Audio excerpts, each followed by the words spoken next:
Баршаңызға қайырлы күн, менің сүйікті оқырмандарым. Сіздермен бүгін ерекше рецептпен бөліскім келіп отыр. Асқабақ пирогын дайындайтын боламыз.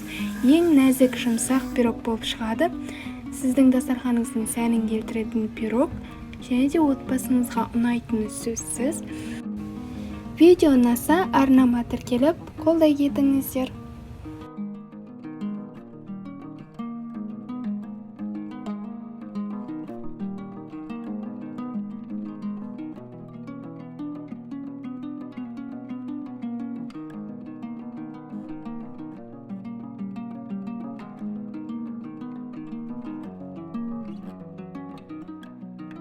Ең алдымен бізге електен өткізілген ұнымыз қажет болады. Осының үстіне бөлме температурасындағы сары майды салып, жақсылап крошка дайындайтын боламыз.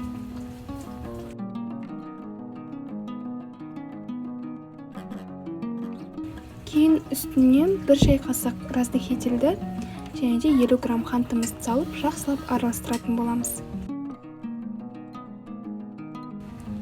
Крошканың үстіне 1 дана жұмыртқамызды салып, 2 ас қасықпен қаймағымызды салып, жұмсақ қамыр илейтін боламыз.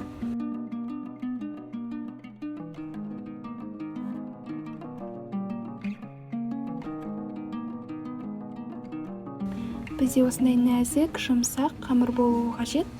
Осыны арнайы қалташаға салып, алып қоямыз.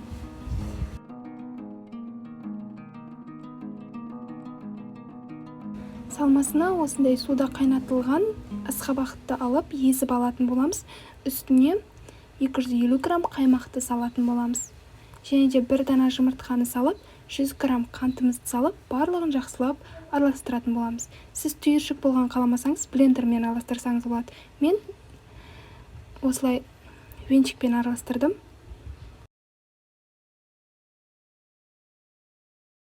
Кейін осындай формамызға қамырымызды жайып шығып, үстіне жаңағы қаймақ пен асқабақ салынған салмамызды құйып, 180 градуста 40-45 минут пісіретін боламыз. Мінекей жұмсақ, нәзік асқабақ пирогы дайын болды.